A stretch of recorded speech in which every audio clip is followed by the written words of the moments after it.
الله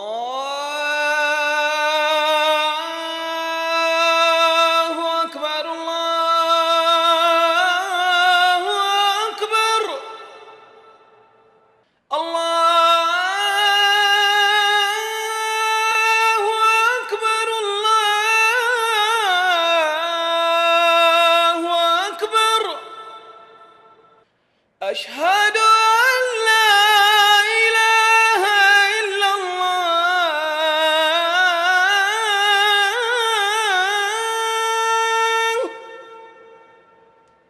أشهد أن لا إله إلا الله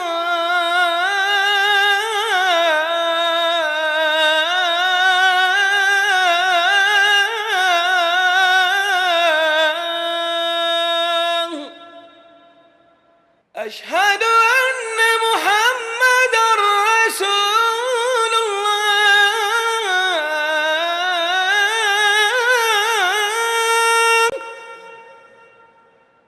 أشهد أن محمدًا رسول الله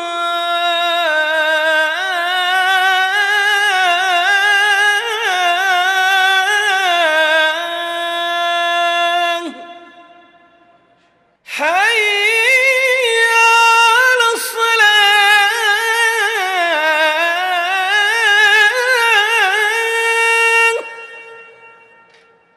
حي على الصلاة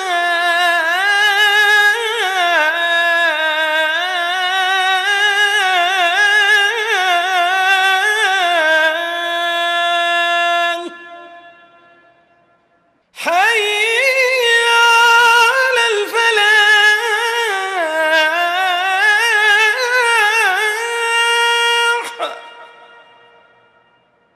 حي على الفلاح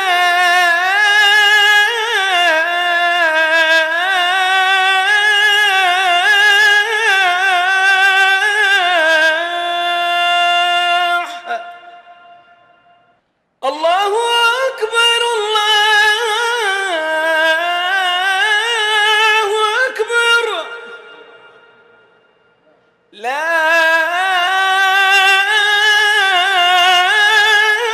إله إلا الله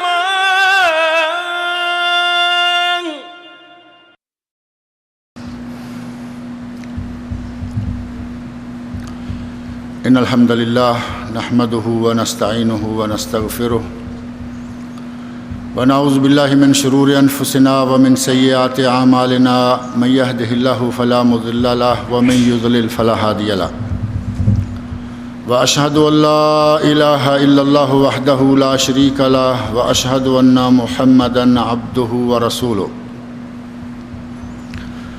أما بعد فإن خير الحديث كتاب الله وخير الهدي هدي محمد صلى الله عليه وسلم وشر الأمور محدثاتها وكل محدثة بدعة وكل بدعة ضلالة وكل ضلالة في النار رب اشرح لي صدري ويسر لي أمري واحلل عقدة من لساني يفقهوا قولي رب اعوذ بک من همزات الشیاطین واعوذ بک رب ان یحضرون اعوذ باللہ من الشیطان الرجیم یا ایہا الرسل کلوا من الطیبات وعملوا صالحا ہر قسم کی تعریف و توصیف اور حمد و ثنا خالق کائنات مالک ارض و سما کے لیے ہے۔ وہ خالق و مالک جس نے ہمارے اس دنیا میں آنے سے پہلے ہمارے رزق کا انتظام فرما دیا۔ بندہ دنیا میں بعد میں آتا ہے اور اللہ رب العزت اس کے رزق کا انتظام پہلے فرما دیتا ہے۔ نبی اکرم صلی اللہ علیہ وسلم ارشاد فرماتے ہیں کہ انسان کی تخلیق اس کی ماں کے پیٹ کے اندر جب شروع ہوتی ہے تو 120 دن گزرنے کے بعد اللہ رب العزت اپنا ایک فرشتہ بھیجتے ہیں اور اس کو حکم دیتے ہیں کہ وہ لکھ دے کہ یہ بندہ جو اس وقت ابھی اپنی ماں کے پیٹ میں ہے یہ کیسا ہوگا، شقی ام سعید، یہ دنیا میں بدبخت ہوگا یا نیک بخت اور سعادت بخت ہوگا، اس کو دنیا میں کتنا، کہاں کہاں اور کس طرح رزق ملے گا، یہ چیزیں ہمارے اس دنیا میں آنے سے پہلے اللہ رب العزت طے فرما دیتا ہے۔ اور ابھی بچہ دنیا میں جنم نہیں لیتا، اللہ رب العزت اس کی ماں کی چھاتی میں دودھ کی 32 نہریں جاری فرما دیتا ہے۔ جس ذات نے اس انسان کو دنیا میں آنے سے پہلے اتنے اہتمام سے رکھا، اس کی روزی کا، اس کے کھانے پینے کا اتنا اہتمام کیا، جب یہ دنیا میں آ جائے گا تو کیا اللہ اسے ایسے ہی چھوڑ دے گا؟ ابھی یہ دنیا میں نہیں آیا، اللہ یہ اہتمام فرما رہے ہیں، فرشتوں کو حکم دے رہے ہیں کہ لکھ دو اسے دنیا میں کتنا، کیا، کہاں کہاں سے ملے گا، لکھ دو کہ یہ نیک بخت ہوگا یا بدبخت ہوگا۔ اور جب انسان دنیا میں آ جائے تو وہ اگر یہ سوچنے لگ جائے کہ پتہ نہیں میرا کیا ہوگا، مجھے کچھ ملے گا نہیں ملے گا، تو انسان اس شکل میں انتہائی خطا کار ہے۔ جس ذات نے اس کے آنے سے پہلے انتظام فرمائے، وہ ذات اس کے آنے کے بعد کے انتظامات کی بھی ذمہ دار ہے۔ اور انسان تو اللہ کی انتہائی پیاری مخلوق ہے، انسان اللہ کی انتہائی پیاری مخلوق۔ وَلَقَدْ كَرَّمْنَا بَنِي آدم، اللہ نے تو اس زمین پر رینگنے والے کیڑے مکوڑوں، تمام جانوروں کے رزق کا انتظام بھی کر رکھا ہے۔ قرآن کریم میں اللہ رب العزت نے شاہ مایا ہے وَمَا مِن دَابَّةٍ فِي الْأَرْضِ إِلَّا عَلَى اللَّهِ رِزْقُهَا، کہا دنیا میں کوئی جانور، اس روئے زمین پر کوئی بھی ذی روح ایسا نہیں ہے کہ اللہ نے اس کی روزی کی ذمہ داری نہ اٹھا رکھی ہو۔ جانوروں کی روزی کی ذمہ داری اللہ کے ہاتھ میں، پرندوں کی روزی کی ذمہ داری اللہ کے ہاتھ میں، کیڑوں مکوڑوں کی روزی کی ذمہ داری اللہ کے ہاتھ میں۔ انسان کی کمزوری یہ ہے کہ اس کے ہاتھ میں توکل نہیں رہتا، اللہ کی ذات پر بھروسہ نہیں رہتا۔ نبی اکرم صلی اللہ علیہ وسلم فرماتے ہیں اگر یہ انسان کبھی پرندوں جتنا بھی توکل کر لے، پرندہ رات کو گھونسلے میں سوتا ہے، کیا اس کے پاس بینک بیلنس کی کوئی کاپی ہوتی ہے؟ گھونسلے میں لوٹ کے آتا ہے، گھونسلے میں کوئی چیز نہیں ہوتی، لیکن صبح خالی پیٹ اپنے گھونسلے سے نکلتا ہے، شام کو پیٹ بھر کے واپس آتا ہے۔ نبی صلی اللہ علیہ وسلم ارشاد فرماتے ہیں اگر کبھی انسان پرندے جتنا بھی اللہ پر توکل کر لے تو اس کو میں کبھی بھوکا نہیں ماروں گا۔ لیکن ہماری کمزوری یہ ہے کہ ہمیں توکل نام کی چیز آتی ہی نہیں،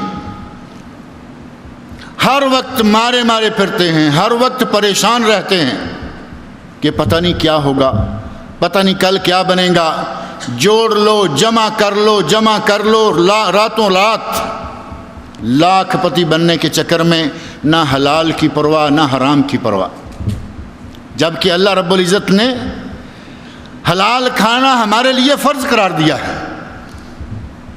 موجم طبرانی اوسط میں نبی اکرم صلی اللہ علیہ وسلم کا ارشاد ہے طلب الحلال واجب علی کل مسلم، ہر مسلمان پر یہ واجب ہے، فرض ہے کہ وہ ذریعہ حلال تلاش کرے، یہ نہیں کہ کہیں سے بھی آئے ہڑپ کر جاؤ، بلکہ طلب حلال، ذریعہ حلال، معاش حلال، یہ ہمارا فریضہ ہے، اللہ رب العزت نے ہم پر واجب کیا ہے۔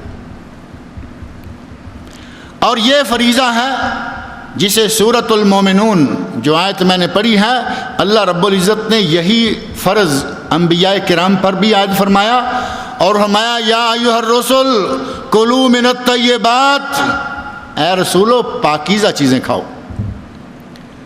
رسولوں کو، انبیاء کو حکم دیا وَاعْمَلُوا صَالِحًا، اور ساتھ ہی فرما دیا پاکیزہ کھاؤ پھر نیک عمل کرو، تمہیں تمہارے نیک عمل کا بدلہ اور اجر تب ملے گا۔ اور یہی حکم اللہ رب العزت نے مومنوں کو فرمایا سورۃ البقرہ میں، یا ایھا الذین آمنوا کلوا من طیبات ما رزقناکم، اے ایمان والو جو پاکیزہ چیزیں ہم نے تمہیں دی ہیں ان میں سے کھاؤ۔ طیبات ما رزقناکم، وہ چیزیں جو ہم نے تمہیں دی ہیں ان میں سے صرف پاکیزہ کھاؤ۔ گویا جو حکم اللہ رب العزت نے انبیاء کرام کو دیا، انبیاء کرام مقام و مرتبہ کے مالک لوگ، عظمت و شان والی ہستیاں، جو حکم اللہ نے ان کو دیا وہی حکم ہمیں بھی دیا ہے، مومنوں کو، مسلمانوں کو دیا۔ اور پھر یہ حکم تمام انسانوں کو، مومن ہو یا غیر مومن ہو، مسلمان ہو یا غیر مسلم ہو۔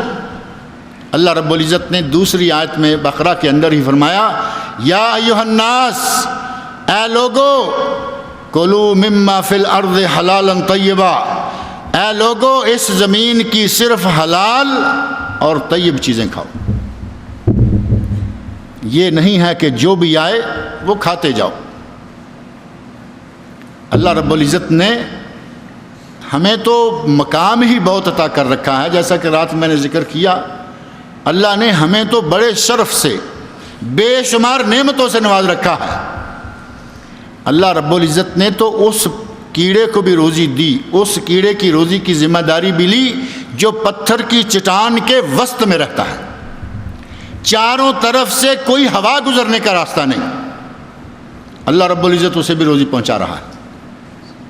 ہمارے ایک ساتھی نے ایک واقعہ سنایا، بڑے دور دراز سے صوبہ سرحد پاکستان کے ایک کنارے میں ہے اور صوبہ بلوچستان دوسرے کنارے میں، دونوں میں بینہما بعد المشرقین، ایک شرقیہ میں ایک غربیہ میں، ہمارے وہاں ایک شمال میں اور ایک جنوب میں۔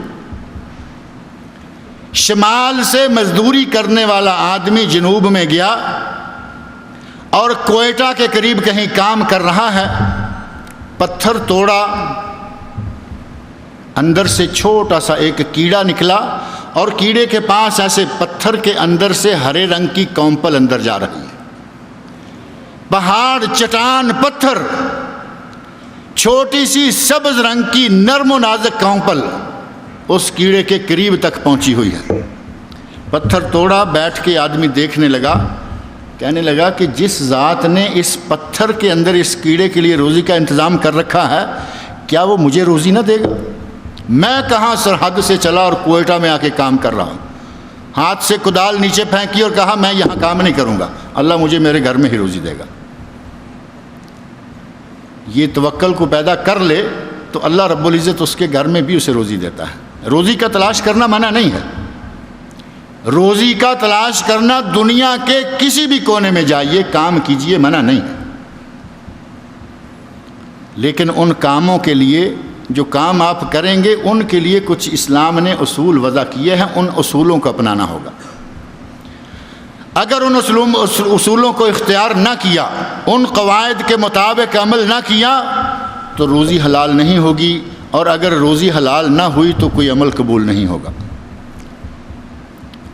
ایک حدیث میں آتا، ان الرجل لیقذف اللقمۃ من الحرام، ایک بندہ ایک لقمہ حرام کا منہ میں ڈالتا ہے، لا يقبل له صلاۃ 40 یوم، لا يقبل له دعاء، لا يقبل له صلاۃ، لا يقبل له عمل۔ ایک لقمہ حرام کا اگر کسی نے اپنے منہ میں نوالا ڈال لیا، اس کی 40 دن تک عبادت قبول نہیں ہوگی۔ اب عبادتیں کریں، سحری کو اٹھ اٹھ کر تہجد کی نمازیں پڑھیں، ٹھنڈے موسم میں ٹھنڈے پانی سے وضو کریں، گرمی کے موسم میں لمبے لمبے روزے رکھیں، 14 16 گھنٹے کا روزہ، اور ثواب نہ ملے تو کتنا خسارے کا سودا ہے۔ اور یہ ثواب کب ملے گا؟ ثواب ملنے کی شرائط میں سے، عمل کے قبول ہونے کی شرائط میں سے، یا دعا کی قبولیت کی شرائط میں سے ایک یہ بھی ہے کہ آدمی کا رزق حلال کا۔ آج دنیا میں مسلمانوں کے کتنے ملک ہیں؟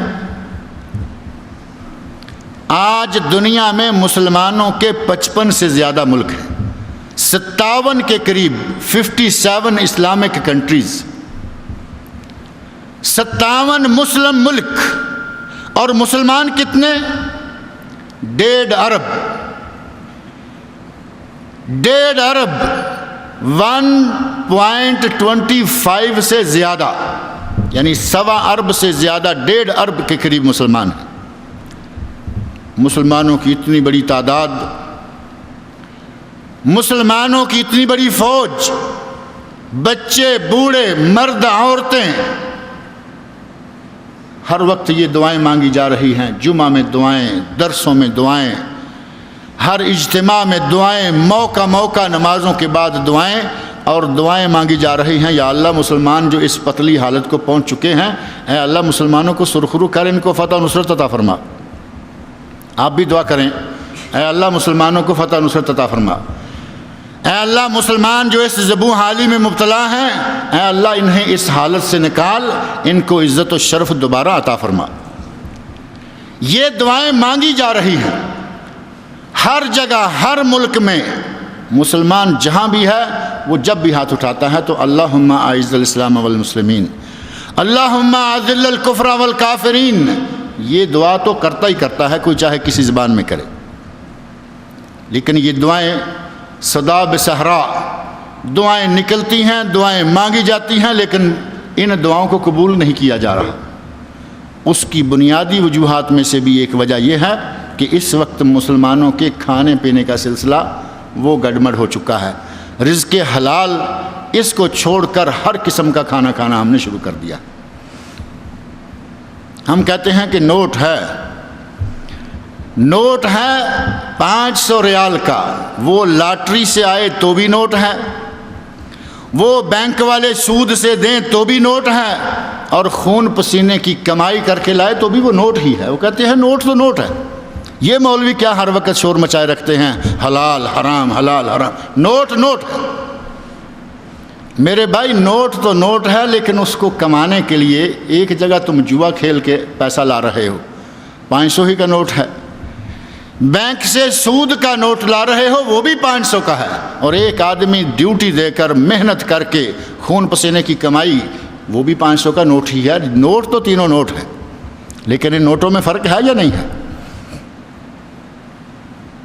میں ایک مثال دے کر یہ فرق سمجھایا کرتا ہوں، انشاءاللہ آپ فوراً سمجھ جائیں گے۔ بہن بھی ایک عورت ہے، بیٹی بھی ایک عورت ہے، اور بیوی بھی ایک عورت ہے۔ یہ تینوں عورتیں ہی ہیں یا نہیں؟ 500 کے نوٹ بھی 3 تھے، 3 جگہوں سے آئے۔ جس طرح ہمیں بہن، بیٹی اور بیوی میں فرق کرنا ہوگا یا کرنا پڑتا ہے، اسی طرح ہمیں یہ فرق ان نوٹوں میں بھی کرنا ہوگا۔ بہن کو بہن سمجھا جاتا ہے، جی ہمارے محرمات میں سے ہے۔ بیٹی کو بیٹی سمجھا جاتا ہے، یہ ہمارے محرمات میں سے ہے۔ اور بیوی کو بیوی سمجھا جاتا ہے کہ یہ ہماری بیوی ہے۔ کبھی بہن سے، کبھی بیٹی سے کسی کو نکاح کرتے دیکھا ہے؟ یہ بھی عورتیں ہیں، بیوی بھی عورت ہے۔ اسی طرح 500 کا نوٹ بھی 500 کا نوٹ یا چاہے کہیں سے آئے، لیکن اس کے آنے کے ذرائع ہمیں دیکھنے ہوں گے کہ وہ کیسے۔ اور مسلمانوں میں جیسا کہ مولانا نصیر الدین صاحب فرما رہے تھے، یہودیوں نے مسلمانوں کو اتنی چاٹ لگا دی، پیسہ کمانے کے اتنے ذریعے بتا دیے کہ آج دنیا کی مارکیٹ پر، دنیا کی بینکنگ پر، دنیا کے بزنس پر یہودی قابض ہیں۔ اپنی مرضی سے ہر دن، ہر رات نئے سے نیا کوئی نہ کوئی طریقہ اور سکیم مسلمانوں میں ڈالتا چلا جا رہا ہے۔ کوریا سے ایک لاٹری کے کیا آتے ہیں چھوٹے چھوٹے کاغذ سے، کوریا سے، تھائی لینڈ سے پرچیاں سی آ رہی ہیں۔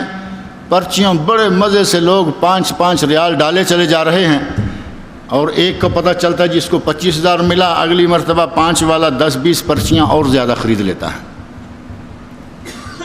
دیکھتا یہ ہے کہ اس کو 25,000 ملا، اس کو 50,000 ملا، اس کو یہ ملا، یہ پرواہ نہیں ہے کہ یہ اس کے پیچھے کیا ہو رہا ہے۔ کہتے ہیں جی پیسے لگائے ہیں، پیسے نے پیسے کو پیسہ کھینچتا ہے، وہ دنیا پہلے ہی سرمایہ دار لوگوں نے یہ مشہور کر رکھا ہے، پیسہ پیسے کو کھینچتا ہے۔ قمار بازی، جوا مسلمان کھل کے کھیلیں اور ہر جگہ کھیلیں، اس سے پیسہ کما کے شب و روز کھائیں، اللہ سے کہیں اے اللہ مجاہدین کو فتح نصرت عطا فرما، تیری دعا کیسے قبول ہوگی؟ اور یہ جوا دنیا کے ہر ملک میں مسلمان اتنا کھیل رہے ہیں، یقین مانیں بعض مرتبہ تعجب ہوتا ہے کہ یہ کس قسم کے مسلمان ہیں، ان کو جوئے میں سود میں کوئی قباحت ہی نظر نہیں آتی۔ اور عام تو عام مولوی ٹائپ لوگ داڑیاں رکھی ہوئی ہیں، بینکوں میں پیسے جمع کرائے ہوئے ہیں، مزے سے چل رہا ہے، کھا رہے ہیں، سود کھا رہے ہیں۔ حالانکہ صرف رزق حرام ہی نہیں بلکہ سود کو بطور خاص اللہ رب العزت نے انتہائی برا عمل قرار دیا، اتنا برا کہ زنا کاری، شراب نوشی، جتنے بھی گناہ ہیں، کسی گناہ پر اللہ رب العزت نے جنگ کا اعلان نہیں کیا، لیکن جب سود کی باری آئی تو کہا سود کا حرام ہونا، سود کی شرعی حیثیت، سود کا پتہ چل جائے کہ یہ کیا ہے، اس کے باوجود اگر کوئی مسلمان کھاتا رہے فَأَذَنُوا بِحَرْبٍ مِّنَ اللَّهِ وَرَسُولِهِ، تو پھر اللہ رسول کے ساتھ جنگ کے لیے تیار ہو جاؤ۔ جسے اللہ اور رسول جنگ کا اعلان کر دیں، جنگ کے لیے بلا لیں، اب بتائیں اس کے پلے کیا رہ جائے گا؟ جس نے اللہ رسول کے ساتھ جنگ چھیڑ رکھی ہے وہ اللہ سے دعائیں مانگے تو اس کی دعائیں کیسے قبول ہوں گی؟ اور نبی اکرم صلی اللہ علیہ وسلم ارشاد فرماتے ہیں الربا 70 بابا بضعۃ و70 باب، سود کے 70 یا اس سے بھی زیادہ درجے ہیں، ایسرھا، ان درجوں میں سے سب سے کم ترین درجہ، کم ترین گناہ والا درجہ کیا ہے؟ مثل ان ینکح الرجل امہ، جیسے کہ کوئی اپنی ماں سے زنا کر لے۔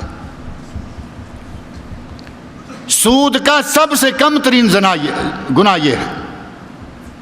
اور دوسری حدیث میں آپ نے فرمایا سود اتنا گناہ ہے جس طرح کے کوئی آدمی 36 مرتبہ زنا کرتا ہے، 36 زنیہ، 36 مرتبہ زنا کرنے کے برابر ایک مرتبہ سود کھانا ہے۔ کھا رہے ہیں، مزے سے کھا رہے ہیں، کوئی پوچھتا ہی نہیں ہے۔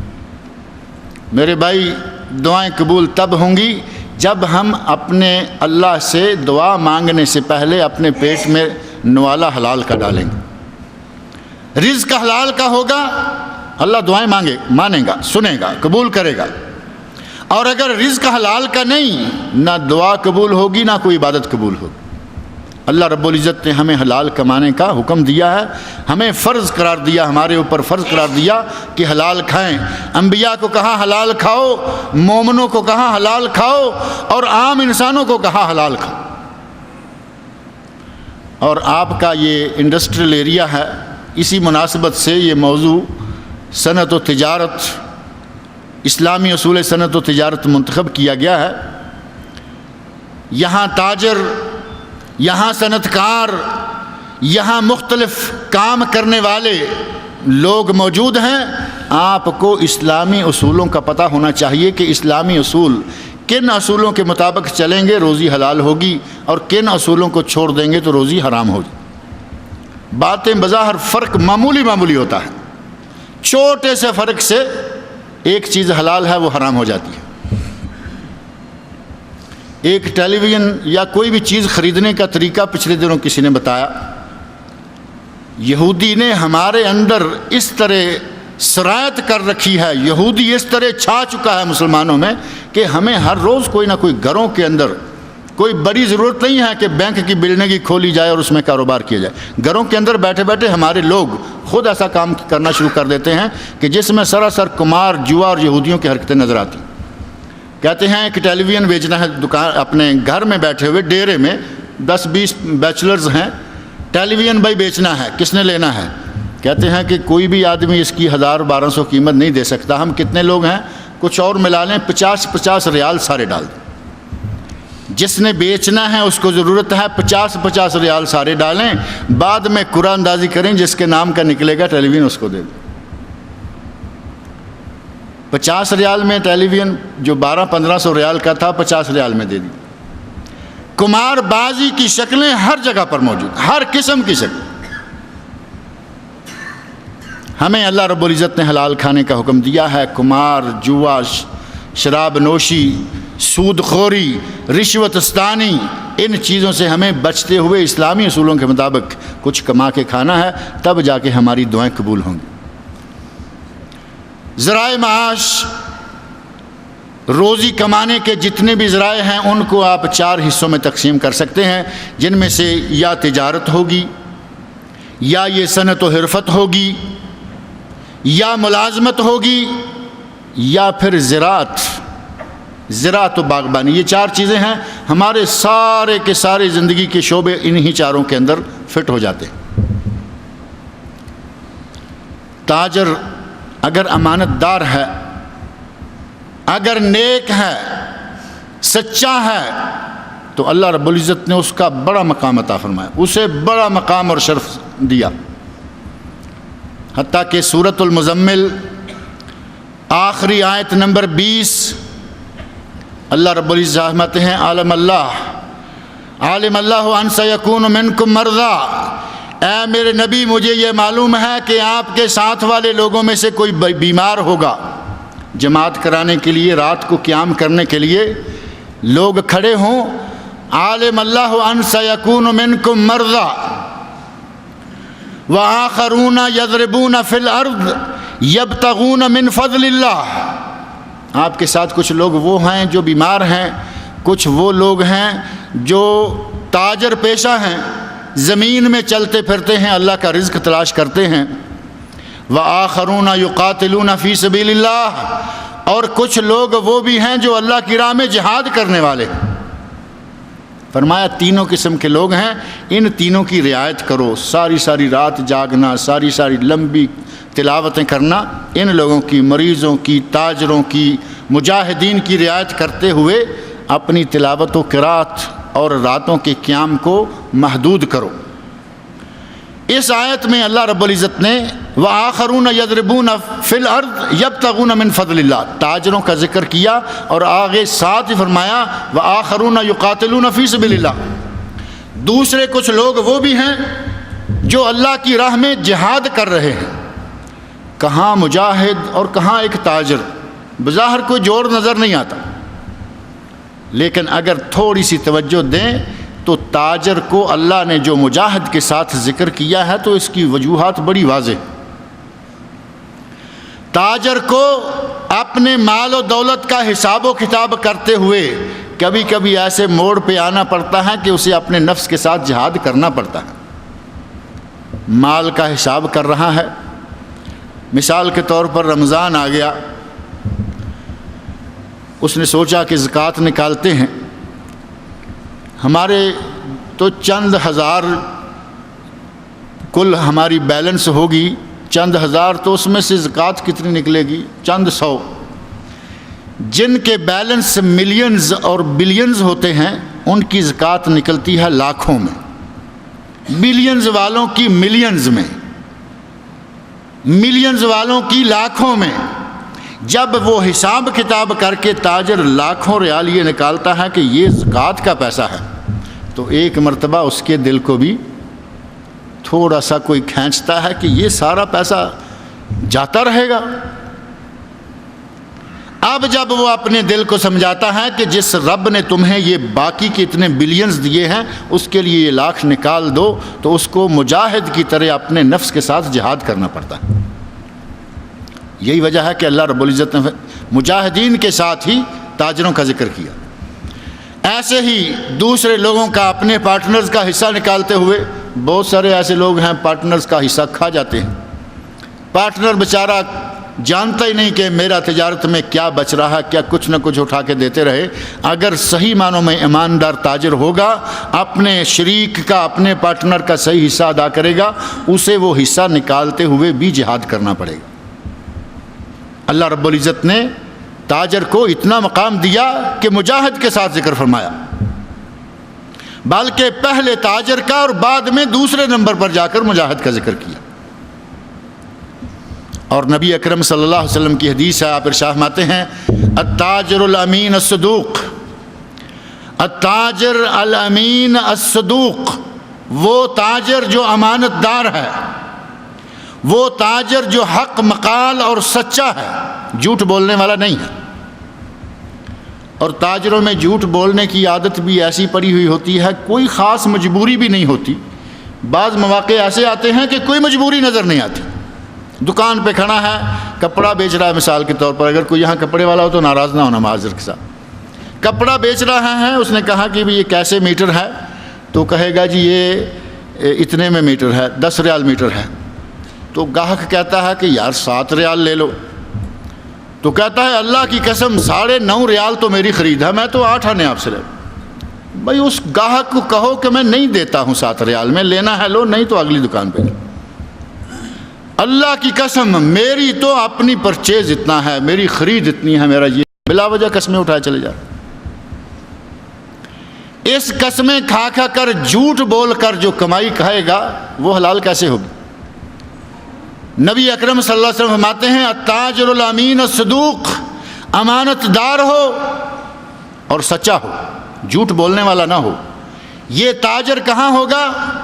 مع النبیین والصدیقین والشہداء والصالحین، اس کا قیامت کے دن درجہ نبیوں کے ساتھ، صدیقوں کے ساتھ، شہداء کے ساتھ اور صالحین کے ساتھ ہوگا۔ لیکن شرط یہ ہے کہ تاجر امانت دار ہو، چیٹنگ کرنے والا نہ ہو۔ امانت کا الٹ جو ہے وہ چیٹنگ ہے، اور سچا ہو، جھوٹ بولنے والا نہ ہو۔ اگر یہ 2 صفتیں پیدا کر لے تو اس کا مقام کتنا اونچا چلا گیا، انبیاء، شہداء، صالحین اور صدیقین کے ساتھ، جن کے بارے میں اللہ نے فرمایا حسن اولئک رفیقا، جسے یہ لوگ رفاقت کے لیے مل جائیں، اس سے بڑا رفاقت اور کیا ہو سکتی۔ لیکن اگر تاجر امانت دار ہے اور تاجر تجارت کے لیے جو اسلام نے کچھ اصول مقرر کیے ہیں وہ ہمارے آپ کے مولویوں کے مقرر کیے نہیں ہیں، بلکہ نبی اکرم صلی اللہ علیہ وسلم نے خود وہ اصول مقرر فرمائے۔ آپ جب مکہ مکرمہ سے ہجرت کر کے مدینہ منورہ تشریف لے گئے تو وہاں آپ نے شروع میں جاتے ہی کوئی بعض ایسے کام کیے جو ایک اسلامی مملکت کے لیے بنیادی کام ہوتے۔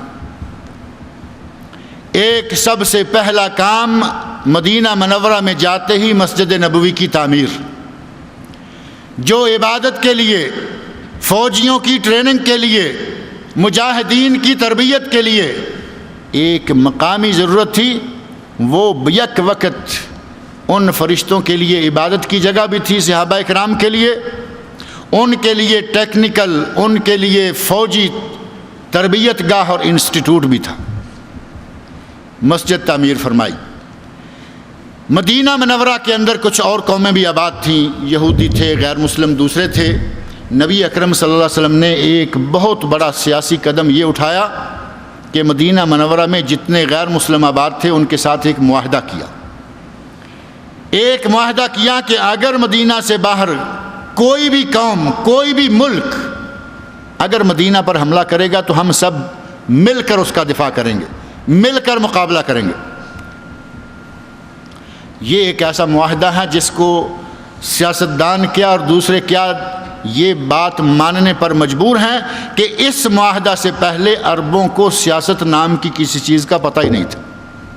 نبی اکرم صلی اللہ علیہ وسلم نے ایک پاکیزہ سیاست کا جب آغاز کیا تو یہ ایک معاہدہ کیا، معاہدہ عدم جارحیت۔ آج کل میرا خیال ہے آپ یہ لفظ سنتے رہتے ہیں، معاہدہ عدم جارحیت، پاکستان انڈیا کے ساتھ، انڈیا نیپال کے ساتھ، کوئی چائنا کے ساتھ، کوئی ایران کے ساتھ، کوئی کسی کے ساتھ، کہ کوئی کسی پر زیادتی نہیں کرے گا، اگر کسی نے زیادتی کی تو ہم سب مل کر اس کا دفاع کریں گے۔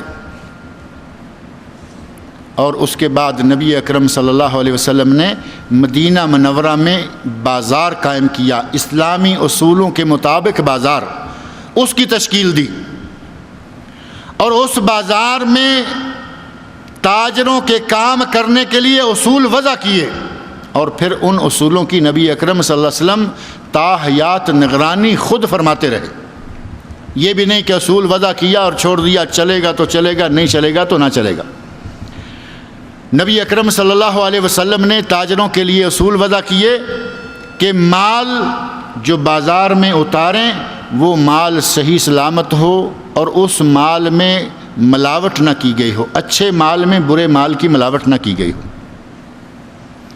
یہ ایک تاجروں کو اصول دیا، غش نہ ہو، ملاوٹ نہ ہو، جعل سازی نہ ہو۔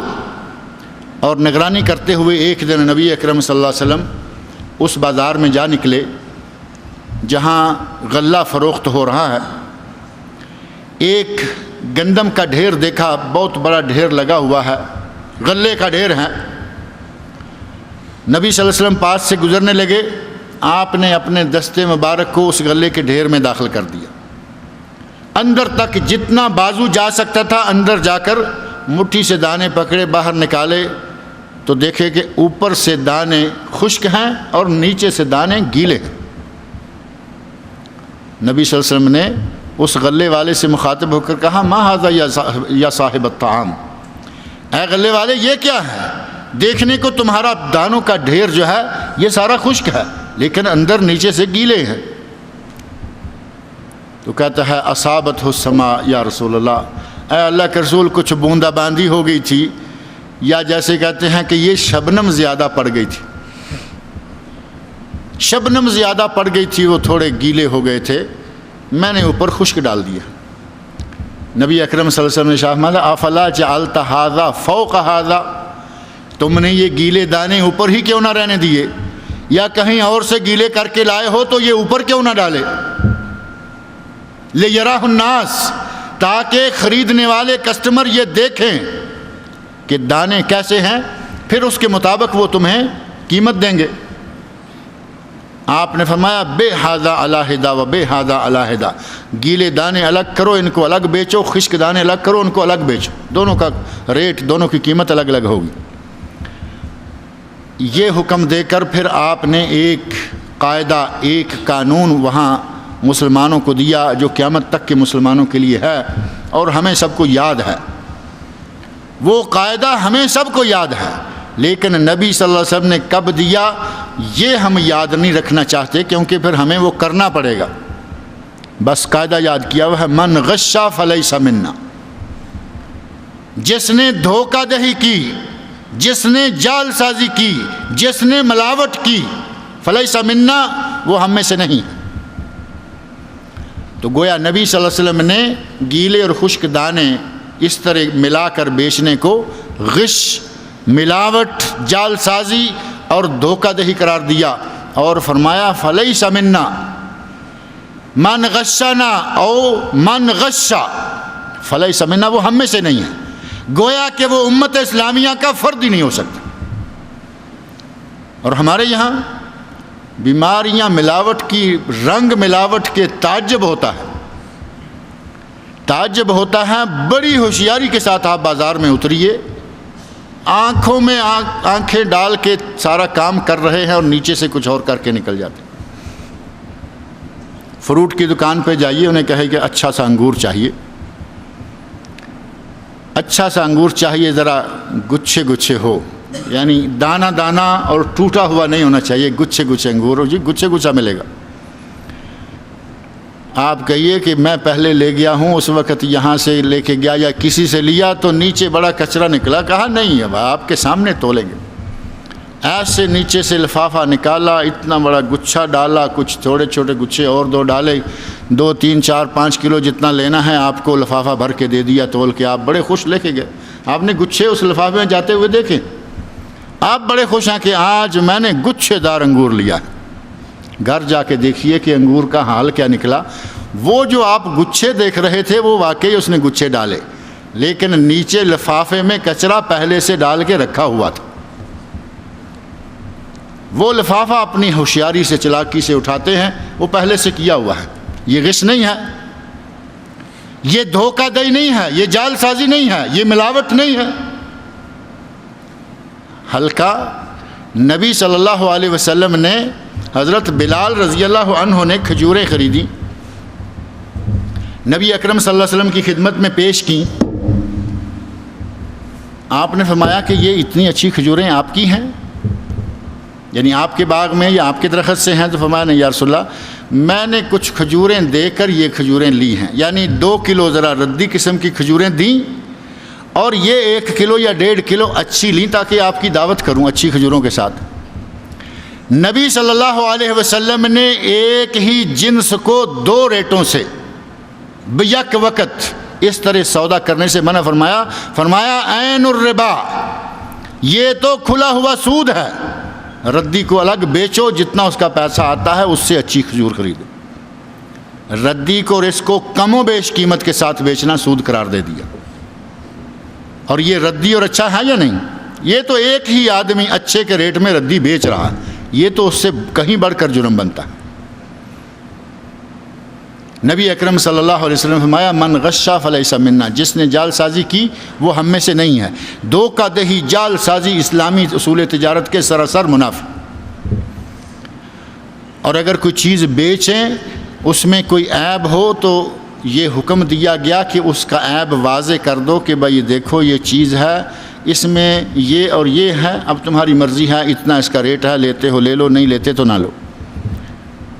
آپ یہاں کاروں کے ورکشاپس بھی ہوں گے، کاریں بکتی ہیں، جیسی ہے جہاں ہے، یہ اخبارات میں باقاعدہ بعض دفعہ آیا ہوا ہوتا ہے، جیسی ہے جہاں ہے اس بنیاد پر سودا ہوگا۔ کار کا ہیکل پورا، جتنا اس کی باڈی ہے وہ بڑی فرسٹ کلاس چمک دمک کے ساتھ آپ کو دیں گے، وہ سٹارٹ بھی ہو جائے گی، آپ کو تھوڑا لے کے بھی جائے گی، لیکن اب اس کے بعد جو ہوگا وہ آپ جانیں گے اور کار جانیں گے۔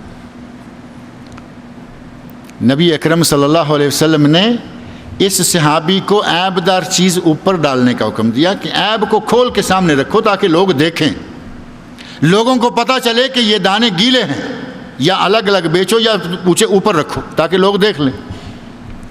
اور ہمارے یہاں اوپر سے اچھی طرح ملمع چمک دمک پینٹس وغیرہ بڑا اچھا کیا ہوا، پالش بھی گاڑی کو کیا ہوا ہے، اور اس کے اندر کیا حال ہے، اس کے اندر کا حال اللہ ہی بہتر جانتا ہے۔ سلف صالحین امت نے ایسے مواقع پر بڑے اچھے اچھے کردار ادا کیے۔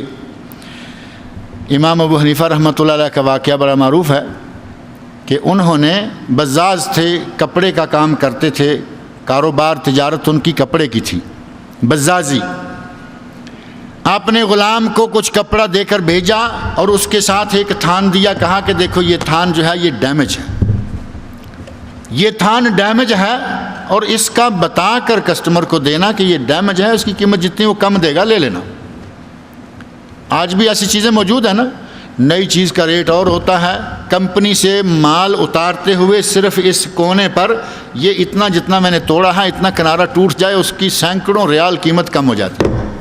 کہتے ہیں جی یہ چونکہ ڈیمیج مال ہے، وہ چاہے اپنے دوستوں کو دیتے بھی ہیں، دیتے بھی اپنے جان پہچان والے دوستوں کو ہیں، کیونکہ یہ تو پتہ ہے کہ نقصان کوئی نہیں ہے، چھوٹا سا کنارہ ٹوٹا ہے لیکن ڈیمیج ہے، قیمت کم ہو گئی۔ امام ابو حنیفہ رحمۃ اللہ علیہ اپنے اس غلام کو، اپنے خادم کو، اپنے ملازم کو کہتے ہیں کہ ایک تھان اس کپڑے کی پوری لاٹ میں ذرا ڈیمیج ہے، یہ بتا کر واضح کر کے لوگوں کو دینا اور کہنا کہ یہ ڈیمیج ہے، جو قیمت وہ لگائے گا وہ لے لینا۔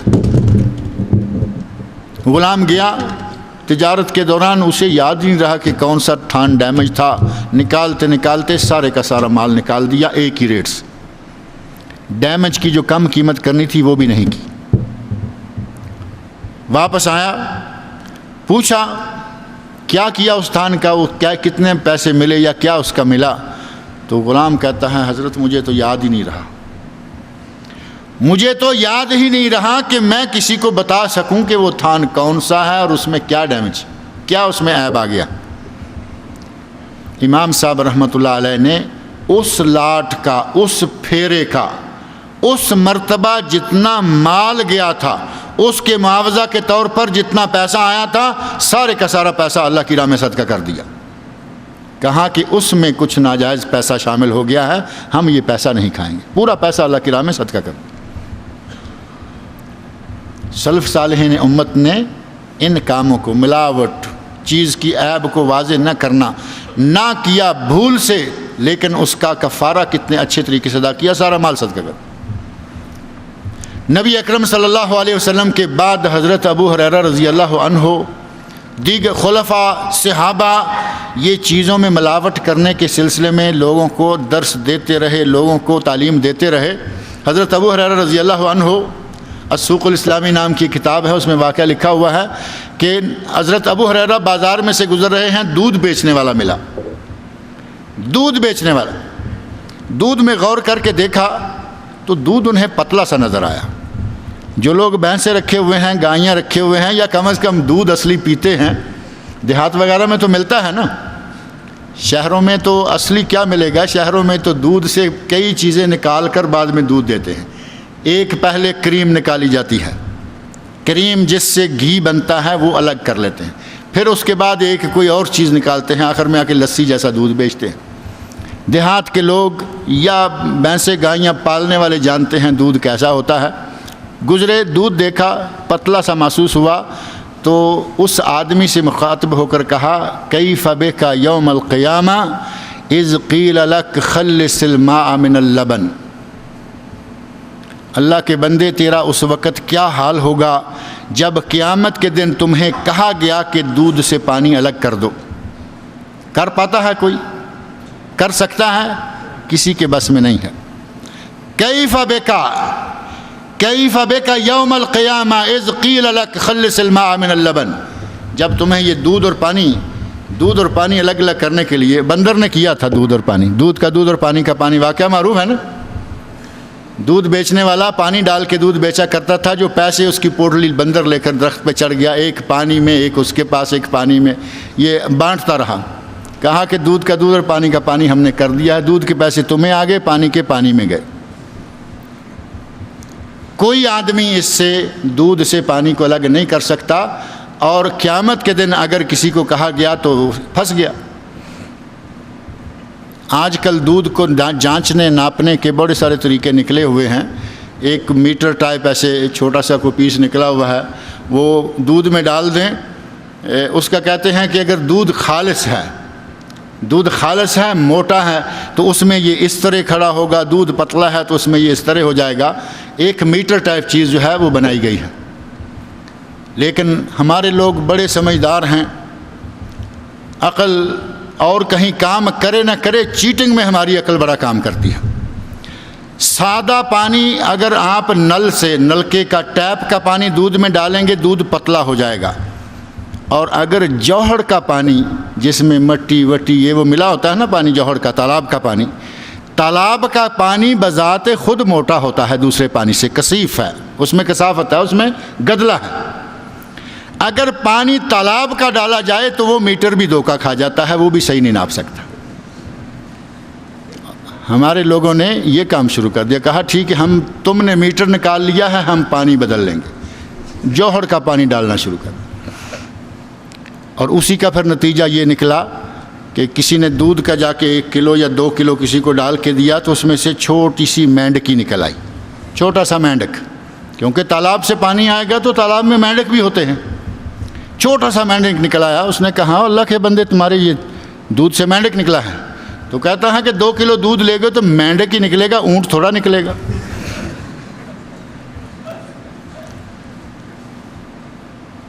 ہر اعتبار سے، ہر کھاتے میں، ہر شعبے میں، گاڑیاں تو 1000 ریال کی چیز ہے، یہ 2 ریال کی 4 ریال کی کلو چیز ہے، اس میں بھی دھوکہ، اس میں بھی جال سازیاں۔ نبی اکرم صلی اللہ علیہ وسلم نے ہمیں تجارت کے لیے یہ چھوٹے چھوٹے، اس میں کوئی بڑا مشکل کام ہے، صرف اپنے دل پر تھوڑا سا پتھر رکھنے کی ضرورت ہے کہ ہمیں حلال کھانا ہے۔ اگر صرف اتنی سی نیت کر لیں، اللہ رب العزت حلال مہیا کرے گا۔ جال سازیاں، یہ جتنے چیٹنگ کے سلسلے ہیں، تاجر ان کو چھوڑ دیں، امانت داری اور صداقت، اگر صرف تاجر سچ بولنا شروع کر دے تو میرا خیال ہے یہ بیماریاں ویسے ہی چھوٹ جاتی۔ نبی اکرم صلی اللہ علیہ وسلم نے، ایک صحابی نے کہا یا رسول اللہ نصیحت فرمائیے، تو آپ نے فرمایا لا تکذب، جھوٹ بولنا چھوڑ دو۔ کہا اور فرمایا جھوٹ بولنا چھوڑ دو، ایک ہی بات کہی، جھوٹ بولنا چھوڑ دو۔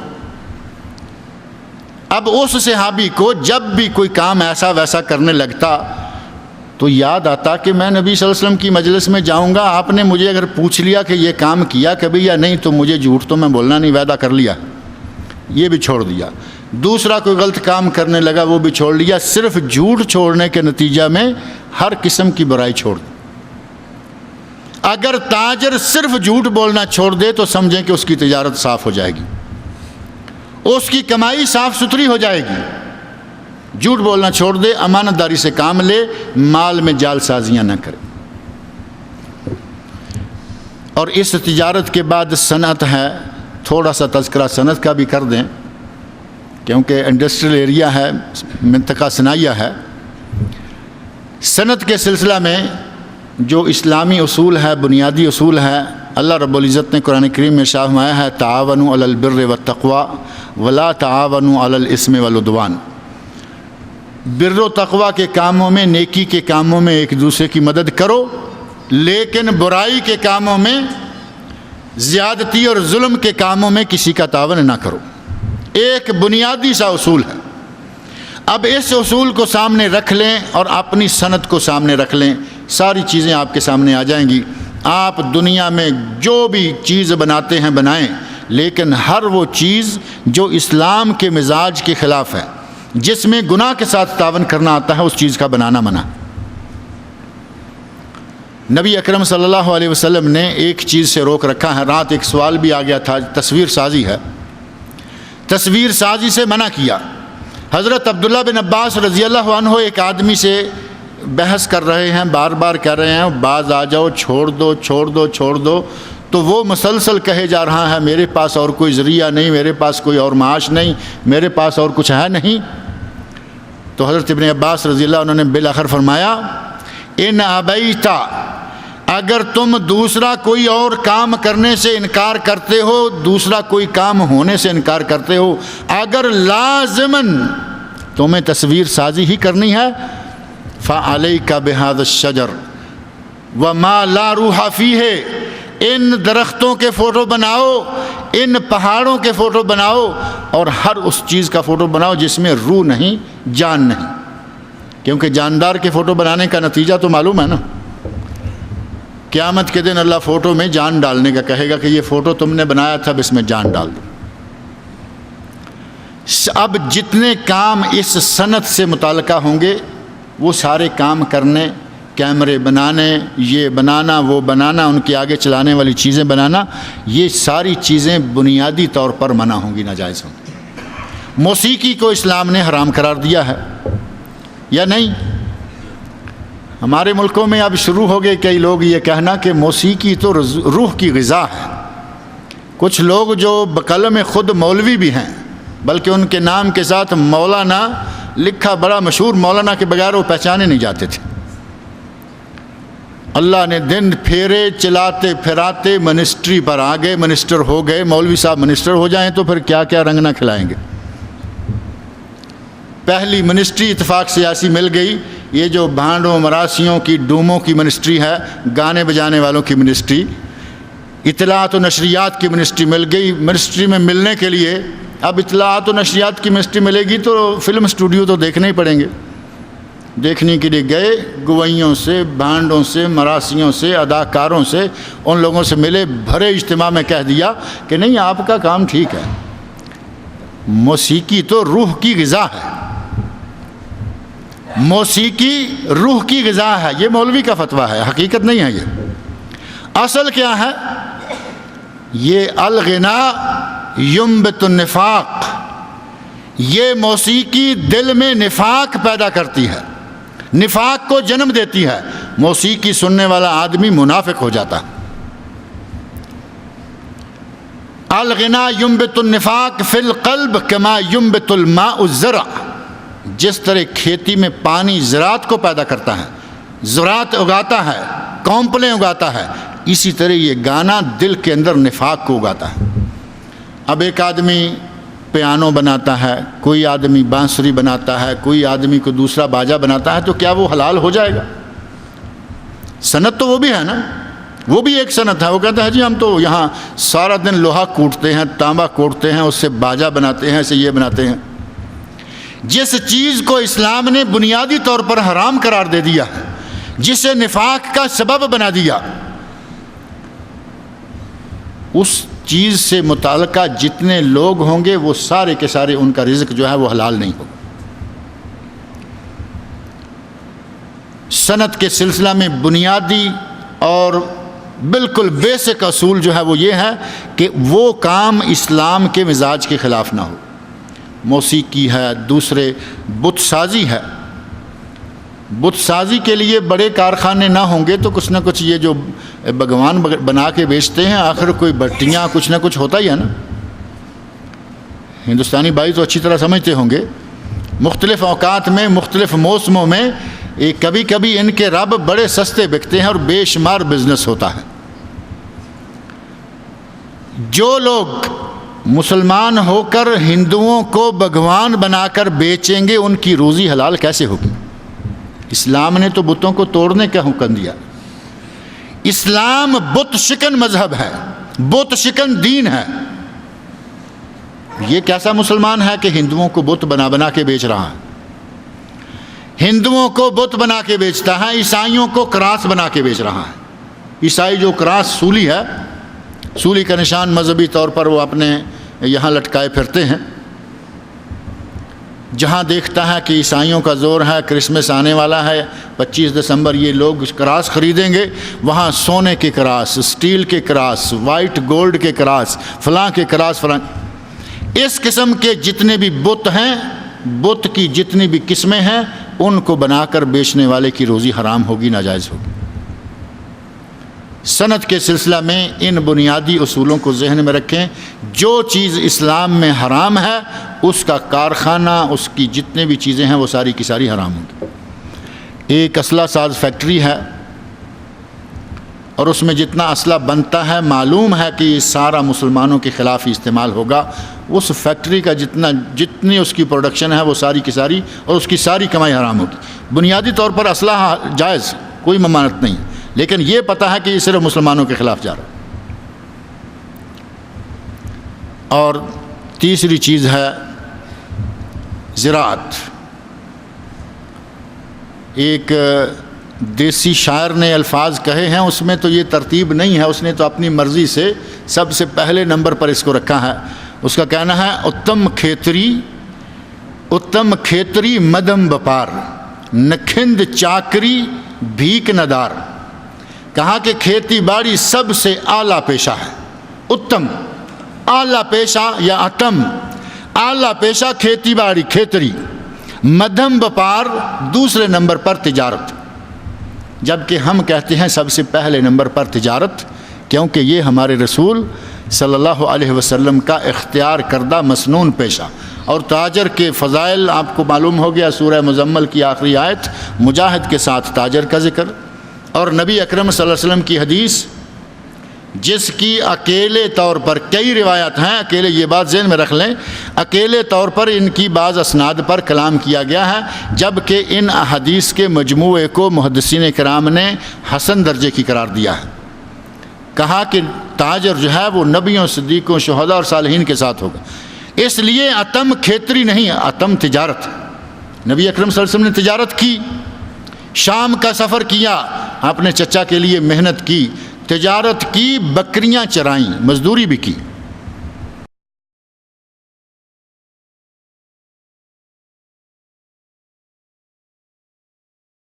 بسم اللہ الرحمن الرحیم۔ سامعین حضرات، لیجئے ملاحظہ فرمائیں، مکتب توحید الجالیات الجبیل کی جانب سے منعقد کردہ ایک روزہ دعوتی، اصلاحی و تربیتی سالانہ اجلاس کی چند ویڈیو جھلکیاں، جس میں مشہور مبلغ دین اور مدرس حرم مکہ فضیلت الشیخ دکتور وسیع اللہ عباس اور فضیلت الشیخ محمد منیر خمر داعی مکتب توحید الجالیات الخبر اور کتاب نماز نبوی صلی اللہ علیہ وسلم کے مؤلف ڈاکٹر شفیق الرحمن حفظہم اللہ نے خطاب فرمایا تھا۔ موضوع کے اعتبار سے اس کا معنی جو ہے وہ فتنہ اور فساد ہی ہے، لیکن فتنے کا عام لفظ عربی کا لفظ ہے جس کا معنی یہ ہوتا ہے کہ کسی کا امتحان اور کسی کی جانچ لی جائے، جانچ کی جائے۔ اللہ تعالیٰ نے مختلف جگہوں پر فتنے کا لفظ استعمال کیا ہے، کلام پاک میں بھی۔ قصے ہاروت و ماروت آپ نے سنا ہوگا، جس میں اللہ تعالیٰ فرماتے ہیں وَمَا يُعَلِّمَانِ مِنْ أَحَدٍ حَتَّى يَقُولَا إِنَّمَا نَحْنُ فِتْنَةٌ۔ ہاروت و ماروت کو آزمائش کے لیے اللہ تعالیٰ نے جادو سکھانے کے لیے لوگوں کو بھیجا تھا، اور یہ کہہ دیتے تھے وہ کہ تم جادو نہ سیکھو، اللہ تعالیٰ نے صرف امتحان اور آزمائش کے لیے ہمیں بھیجا ہے۔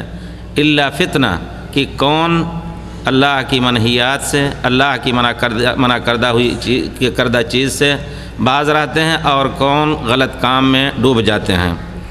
اسی طرح فتنہ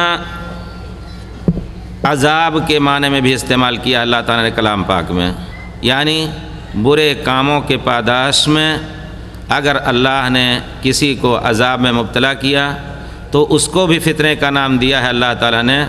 اللہ تعالیٰ فرماتے ہیں وَاتَّقُوا فِتْنَةً لَا تُصِيبَنَّ الَّذِينَ ظَلَمُوا مِنْكُمْ خَاصَّةً۔ اس عذاب سے بچو کہ جب وہ عذاب آ جائے گا تو صرف ظالموں ہی کو اپنی لپیٹ میں نہیں لے گا، بلکہ جو نیکوکار بھی ہیں ظالموں کے بیچ میں، ان پر بھی اس کی آنچ آئے گی یا اس کی آگ ان کو بھی لگے گی۔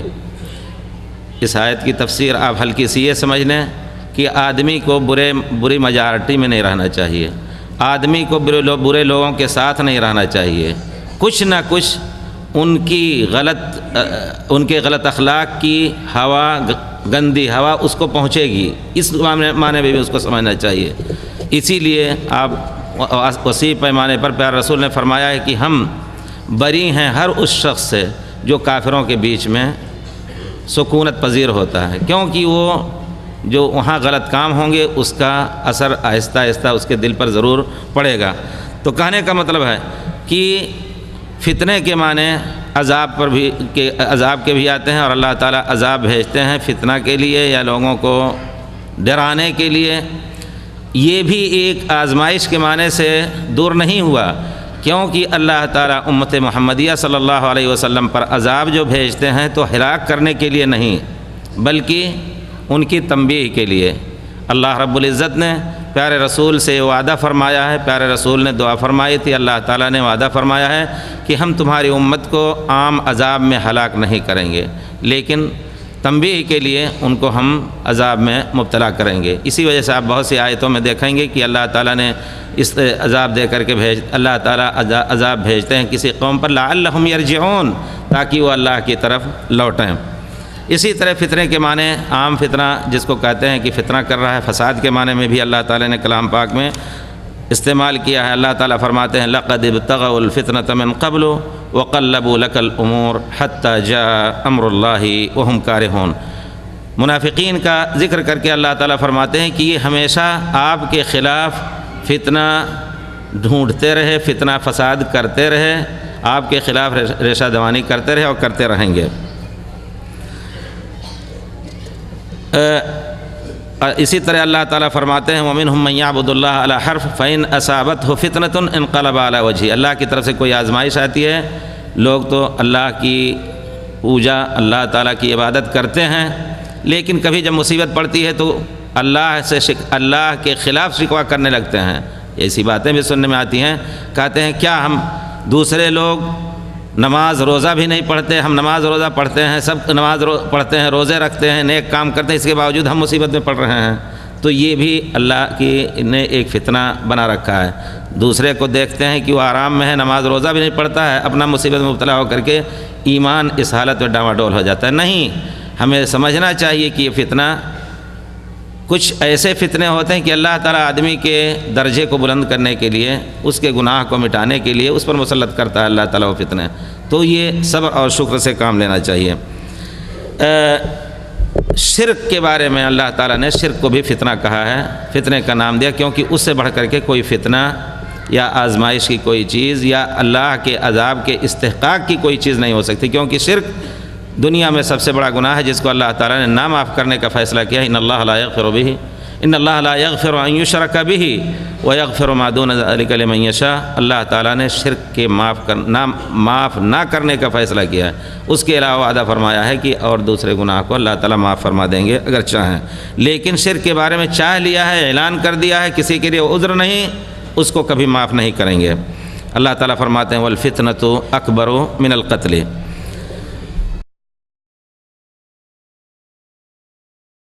ماننے والوں میں یہ وسعت ظرفی نہیں رہی، اتنے تنگ نظر ہو گئے کہ حدیث رسول کو بھی ان کو ایک آنکھ نہیں باتی۔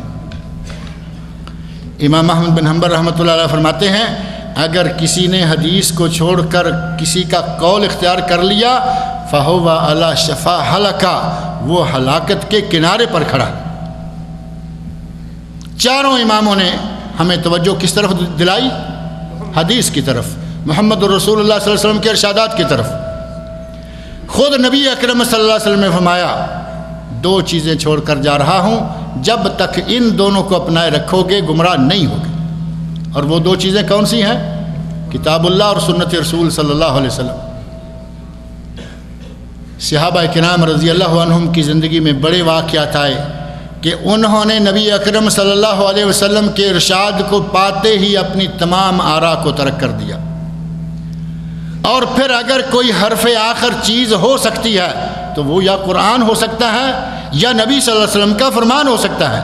کسی تیسرے شخص کی کوئی رائے کبھی کوئی جہاں بھی کوئی کیوں نہ ہو، اس کی رائے حرف آخر نہیں ہو سکتی، کیونکہ اس سے خطا کا احتمال ہے۔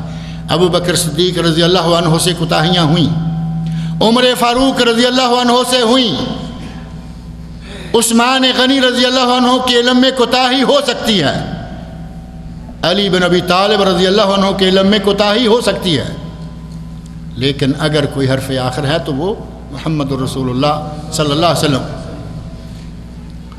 صحابہ کرام رضی اللہ عنہ سمجھتے تھے کہ نبی صلی اللہ علیہ وسلم کا ارشاد جو ہے یہ بھی ایک وحی ہے۔ حدیثیں وحی ہیں یا نہیں؟ حدیث رسول جو ہے، ہم میں سے شاید کچھ لوگ یہ سمجھتے ہوں کہ وحی تو بس صرف یہی ہے جو قرآن کریم کے اندر موجود ہے، حالانکہ اللہ رب العزت نے نبی صلی اللہ علیہ وسلم کے ارشادات کو وحی قرار دیا۔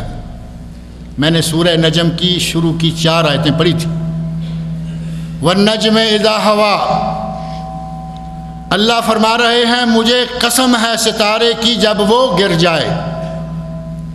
وَالنَّجْمِ إِذَا هَوَىٰ مَا ضَلَّ صَاحِبُكُمْ وَمَا غَوَىٰ، تمہارا ساتھی یہ پیغمبر گمراہ نہیں ہوا، یہ بھٹکا نہیں۔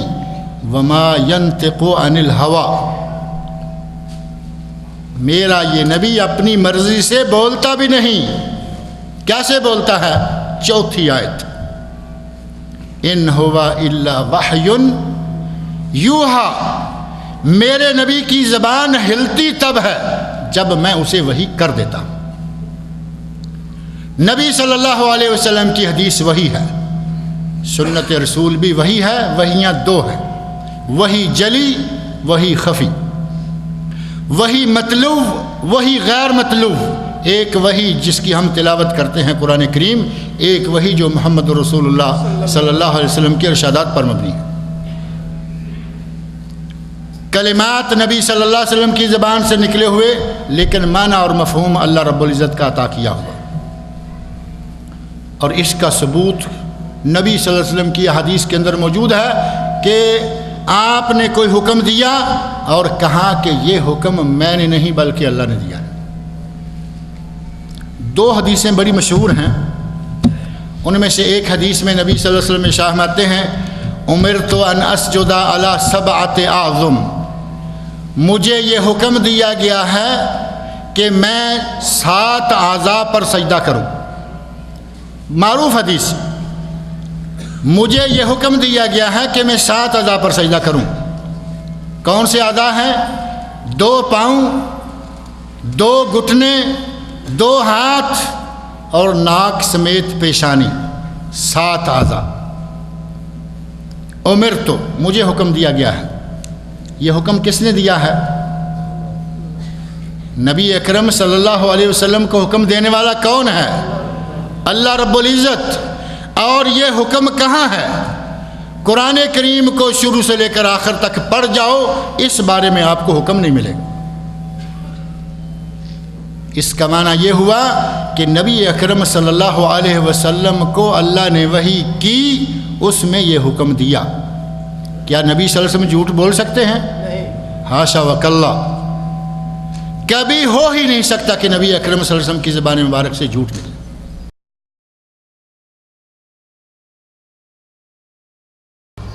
زبان سے لا الہ الا اللہ کہتی ہے، ترجمہ بھی یہی کرتی ہے کہ اللہ کے سوا کوئی بندگی کے لائق نہیں، لیکن بھائیوں اس کو العلیم اور السمیع مان لینے کے بعد، اس کو الرحمن اور الرحیم مان لینے کے بعد، اس کو قادر اور قدیر مان لینے کے بعد جھکتی ان کے آگے ہے، مانگتی اولاد ان سے ہے، مقدمے سے بری ہونے کے لیے نظر و نیاز ان کی دیتی ہے جو قبروں میں دفن ہو چکے ہیں۔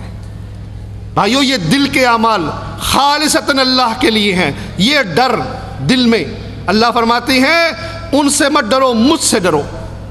یہ ڈر دل میں اللہ کے سوا کسی کا نہیں ہونا چاہیے، امید اللہ کے سوا کسی اور سے نہیں ہونا چاہیے، بھروسہ اللہ کے سوا کسی اور پر نہیں ہونا چاہیے، امید اللہ سے، خوف اللہ سے، بھروسہ اللہ پر، پھر مانگنا بھی تو اسی سے، کیونکہ مانگتا آدمی اسی سے ہے جس سے امید ہو کہ یہ کچھ مجھے دے گا۔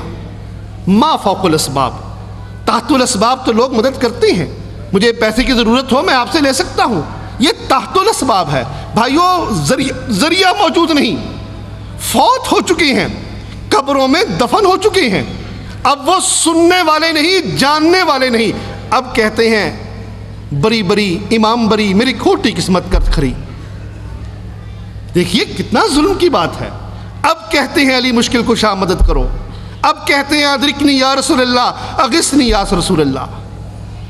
یہ پکار غیر اللہ کے لیے، اور رسول اللہ صلی اللہ علیہ وسلم نے فرما دیا کہ الدعاء هو العبادہ، دعا ہی عبادت ہے، یہ پکار، یہ مانگنا یہی عبادت ہے، اور یہی عبادت ہم اللہ کے بجائے غیروں کے لیے کریں تو بتائیے لا الہ الا اللہ کا بھروسہ کہاں رہ گیا؟ لا الہ الا اللہ کا مطلب تو یہ تھا کہ مالک الملک کے ساتھ کسی کو نہ پکارا جائے۔